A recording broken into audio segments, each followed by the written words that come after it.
Hey everyone, today we're going to be looking at the new meta team in Isekai Saga Awakens. This is also kind of called the burn team, but there's only 2 burn units in it, so it's not exactly a burn team, so I prefer just to say the meta team. So I've almost got this version going. I just got some more things to adjust here, and you'll see when I explain the team in the video. So first off, we have Angel and Demon. She's going to fill the same slot as Kong Ming, so if you don't have her, you can use Kong Ming, but keep in mind he just isn't as good as her. She's a straight up upgrade from him, even at Martial Soul 0. Angel and Demon is going to be buffing our attack, crit rate, crit res, and giving us a ton of rage. She's also going to be healing our team, which will in turn give us shields through the Spring Renewal Potential and the Remedial Servant. Through her Martial Soul, we're going to be getting some extra healing, shielding, buffing our team's basic attack and pursuit damage reduction, giving us lifesteal and magic shields.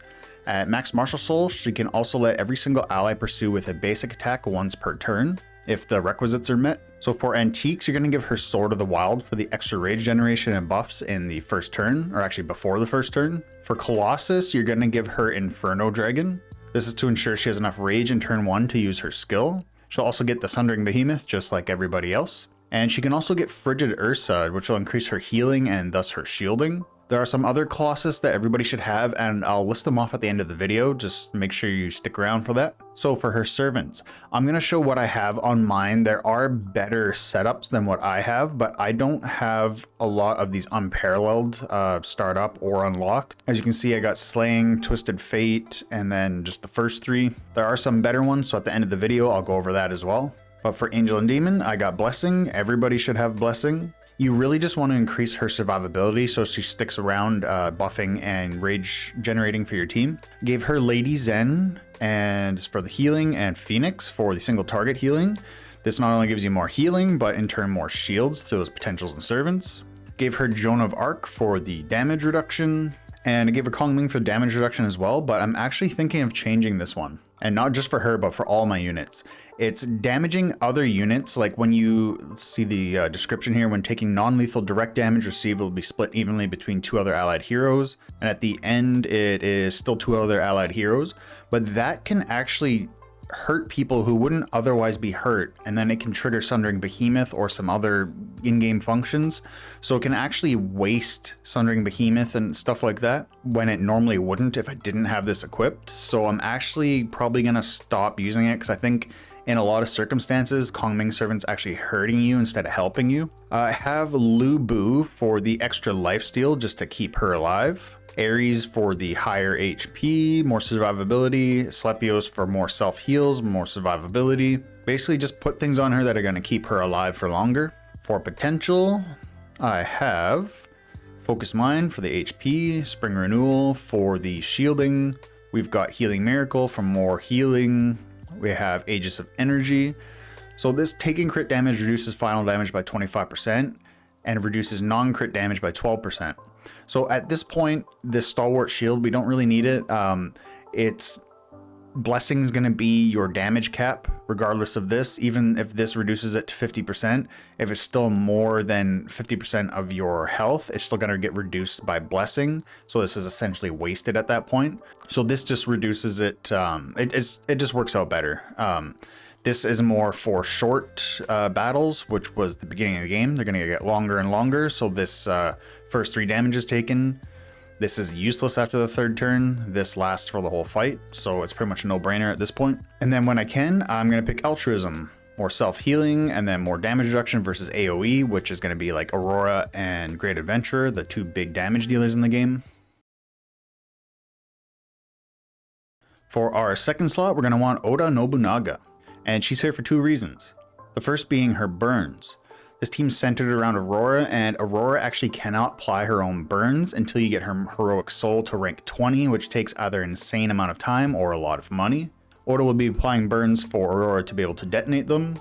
She's also going to be increasing all burn damage by 20%. I think that's at the bottom here. Oh, no, that's at 9-star. And she's going to be able to extend burns as well as make them undispellable. A second reason we have her here is for her insane stuns. Her rage skills and AoE that inflicts stuns, and then at Divine 1, the chance to stun is increased to 100%. So she's going to be landing stuns all the time. And the stuns are really, really good in PvP.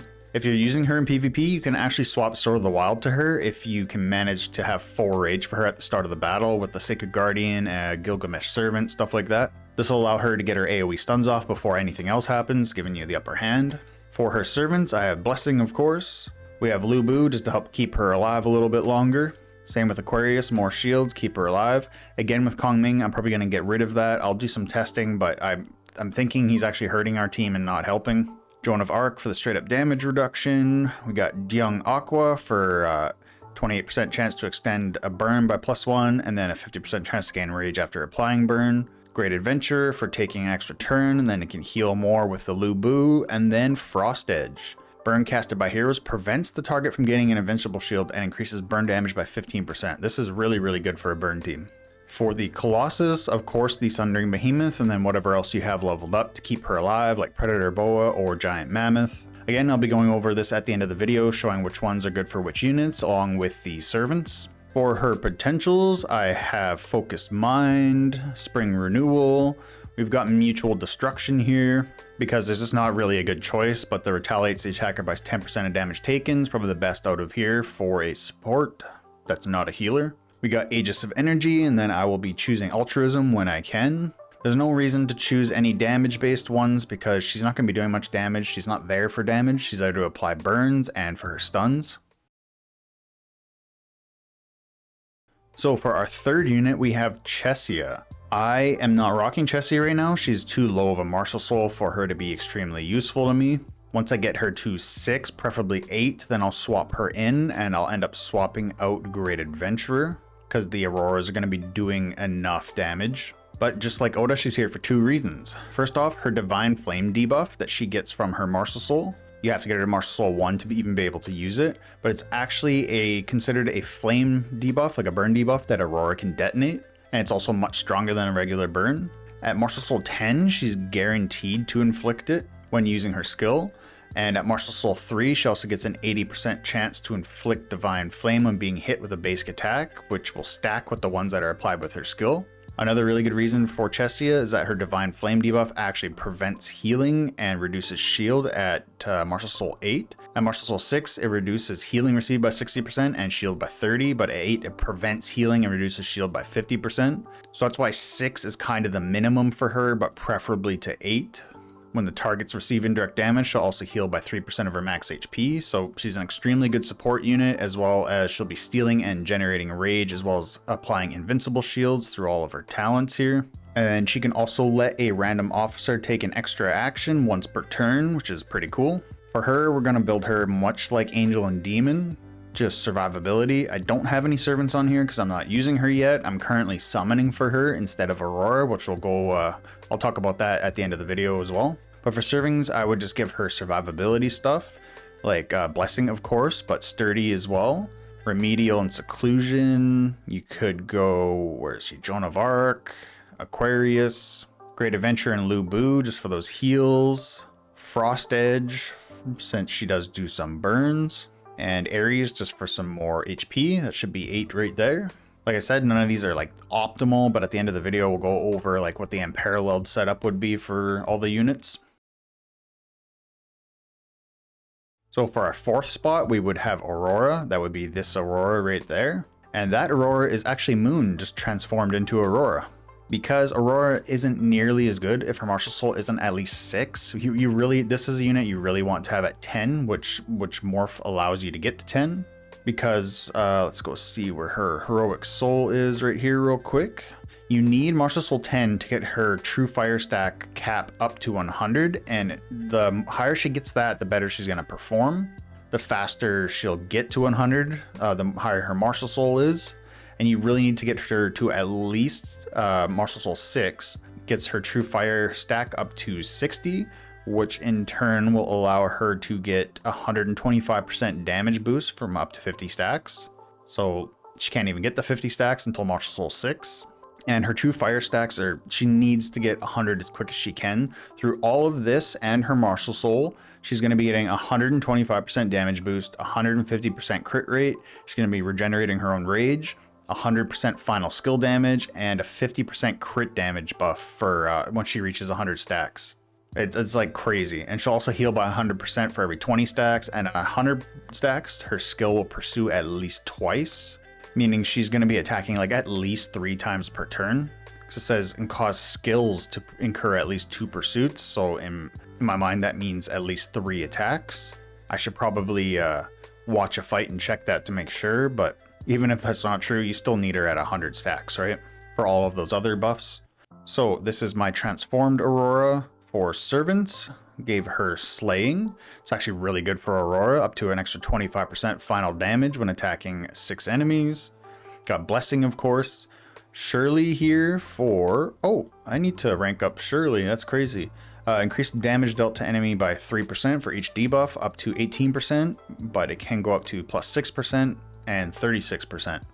That is weird that I don't have everybody. Oh, I'm just like, I'm only missing Shirley.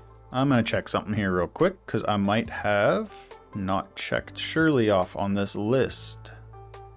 She's not checked off. That is a big whoops. Well, we'll get that really quick. So I also have Frost Edge, obviously, for the preventing invincible shield and the plus burn damage. Got blessing, duh. Got edge, just damage. Of course you want that.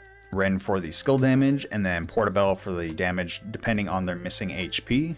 I really need to get the slaying ranked up. Some of these can only be available during events, but now that my edge and blessing are maxed out, then I can start working on stuff like that. Edge is still, or not edge, blessing's still your first priority, edge probably second, slaying would be third. For the Colossus, I of course have her with Sundering Behemoth. That's not Colossus, this is. Empyrean General would also be really good for her. I increase skill damage, restoring rage upon killing an enemy, and then can cast an extra skill if rage is more than 4 after killing them. So it's just going to give her more AoEs. She's just going to be landing AoEs left, right, and center. I sadly don't have them unlocked yet, but I am almost done with Sundering Behemoth. And then I'll probably just unlock a few of them just to have them equipped to certain units. For potentials for Aurora, keep in mind this is Aurora. She'll be transformed into Aurora. I have High Spirit for the extra attack. This time we have counter defense. Debuff damage increases by 25%. And bonuses from buffs increase by 25%. Not only does she deal debuff damage when she detonates the burns, that's debuff damage, but she buffs the crap out of herself, so this just increases them. It's just perfect for her. This won't allow her to get the shielding though, so the remedial servant is going to be really, really good on her. We've got mutual destruction, deals more damage to enemies with higher max HP, perfect for PvE. You could switch it in PvP to something like this, but I just keep it on this. I've got Aegis of Energy, and then we have Surging Will for all the extra attack it's going to give you, up to 70%. And our 5th spot is going to be another Aurora. Maybe it'll make a little more sense if I just do this, even though that's not what I'm actually using for my team. There we go. So this is what the team's going to look like. Now, there's a bit of a caveat to this one. If you don't have her Martial Soul at a higher level, like mine is this isn't optimal right now. My Aurora only has Martial Soul 1. This one, when transformed, will have 10, but this one only has 1. And her damage differential is absolutely insane, as you'll see here. Martial Soul 10 versus 1 is just completely drastically different. 59 billion compared to 11 billion. So I might change this. This is for like the meta team. So this is for the people who have a Martial Soul 10 Aurora and then can transform Aurora. If you don't have a Martial Soul 10 Aurora, like you could do this team right here, take out that, put that there, and then if you have a Chessia, throw her in there. This would be the other way you could do it. As long as you have a Martial Soul 10 Aurora, that's all that really matters, because she's going to be dealing as much damage as everybody else combined, and then some, like way more. So in this perfect team though, our 5th spot would be this Aurora. And for that Aurora, we don't really need to talk about her because we just did. So just do that Aurora on that one. Your goal is to have 2 really good damage dealing Auroras. And for our 6th spot, we have Dark Satan. So like I said before, we called her the broom before. She's still the broom, and now Aurora's your hammer. She's going to be cleaning up after our double Aurora AoEs, smash everybody down. She's going to be doing a ton of attacks and can execute enemies as well below 12% HP. She stacks up a lot of extra damage for herself as the fight goes on, as well as other buffs like crit rate, hit rate, final damage, and attack and defense. Like she does a lot. She'll also be debuffing enemies' healing and shield with her Martial Soul. To the wrong one. Oh, what am I doing here? There we go. So a Martial Soul 3 reduces enemy shield and healing by 60%, which is great, as long as they have the Dragon Breath Realm debuff though. You want to get her to a minimum of 3 before you start using her, but preferably 6. That's where her damage actually goes up quite a bit, because her final damage to targets increases by 1.5% for every 1% of their HP lost. And she'll also attack them again once their HP drops below 40. It's just an extra attack that she'll be doing. For servants, I've got Blessing on her, Lamia for the damage, Great Adventure for the basic attack damage because she's going to be doing a lot of extra basic attacks. We have Ren for her skill damage, Portabelle for just the straight up damage, Moon because it suits her so well, she's going to be doing so many extra attacks, she'll get those stacks up really quick. Edge for straight up damage, and I'm just trying out Twisted Fate on her, but you don't need this by any means. It's just more shielding. When receiving pursuit damage from an enemy hero, convert 15% of the damage to a shield on self. Could easily just swap in Lu Bu right there. For her potentials, I've got High Spirit, got Spring Renewal. We actually have Brutal Force this time, because the enemies she's attacking should be lower in HP after both your Auroras do with their AoE rage skills. So it just deals more damage to enemies with HP below 30%. Just helps out her cleaning them up. We got Aegis of Energy, and then I will choose Surging Will. I'm just short on Divine Awakening Stones. That's why a lot of my units are actually stuck at 5-star. I actually have 2 13-star food ready, and I could probably make another 1 or 2. So I'm really just bottlenecked by the Divine Awakening Stones right now. So that's pretty much the team in a nutshell. We got a few things to go over now though. The way we have double Aurora, one being morphed and one being linked. Let's see our team here. So that's our morph one, that's our link one. Going forward, you'll be able to get Aurora's Heroic Soul up so she doesn't need another burn unit. I think it's Heroic Soul 20. Let's double check here. This will take a long time though. After using the skill, the target is applied with Burst Flame even without fire debuffs. So that finally allows her to inflict a burn debuff that she can then detonate. Before this, she needs another unit to inflict those burns for her. But seeing as we have a different unit morphed into Aurora, we can't use Aurora's Heroic Soul. That's Moon's Heroic Soul. So if you can get Aurora Martial Soul 10 without morph, then you're not going to have this problem. But for instance, for me, I'll be using morph for Aurora because I need her Martial Soul maxed out off the hop. I'm eventually going to morph Aurora into herself. So I can get Martial Soul 10. I have the 1 copy of Aurora. I think I actually have 2. I got 2. Yeah, I got 2 of them. But I'm going to morph her into herself. So I don't need to summon for her anymore, because when I morph her into herself, she'll have max Martial Soul. But then since she's morphed into herself, I can actually rank up her Heroic Soul that she'll be able to use when morphed. So I'm actually working on summoning Chessia right now. So I'm going for Chessia through this trial instance. I'm also summoning for her in here because I really want Chessia on my team. I don't have her high enough to where I can use her. I can't morph her because then I won't have Aurora morphed. So I'm stuck summoning for Chessia. I'm going to morph Aurora into herself. And then I will have Angel Demon, Oda, Chessia, Aurora, Great Adventure, and Dark Satan. Won't be optimal, but that's the way I can do it because I'm not spending $10,000 a month or nothing like that, right? And for Chessia, you really need her at Martial Soul 8 to be great. We check out her Martial Soul at 8. She prevents the healing and reduces shielding by a lot. At 6, she lowers healing to 60% and shield to 30, but at 8, she prevents healing and shield to 50%. So she's good here and she's great here. So just something to keep in mind in the future. If you're not going to max out Aurora like natural 10 Martial Soul and you're only using morph for her, you still should probably get 1 copy just so you can take advantage of that Heroic Soul later on. Because then eventually you can drop that extra burn unit like months down the line kind of thing. So for the servants for everybody gets Blessing. That's just a must at this point, or it's always been a must. Some other servants that are good for everyone is Seclusion right here. That's only if you have it at least at 4-star though, because anything here, you're just swapping like final damage, reduce on final damage by 25%, reduce on final damage taken by 25%. That's a straight up swap. Even at Martial Soul, even at rank 3, it's practically a swap. So you want to get it at least 4, preferably 5 before you use it. If you have it at like rank 2, don't even use it at all, but it's actually really good once it's maxed out. Remedial is also really, really good. The extra shields from it, 140% of the overshield amount or overheal amount from healing received becomes shield, which also gives you a damage reduction, and the shield does stack with spring renewal. And for units like Aurora who aren't using spring renewal because they're using counter defense, this is like almost a must for them. We've got Twisted Fate as well, can be good. It's definitely lower on the list of priorities because it only converts pursuit damage into shield. Also restores your HP on death and all that stuff, but we really wanted the shield from it. Since Aurora and Dark Satan are doing a bunch of extra pursuits, there's going to be more units in the future that do pursuits, so this is decent, but definitely get Seclusion and Remedial before you get that. Another one that's lower down the priority is Twin, can actually be good. We got 100% chance to gain Death Immune on taking lethal damage. This is not nearly as important though, because Death Immune blocks fatal damage once, but Unyielding blocks it for like that whole turn, so don't get confused with the two. This would be the very bottom priority for survivability servants. Your damage dealers, all of them should be getting Edge, and then Slaying is also really, really good. Extra 35% final damage for attacking 6 enemies.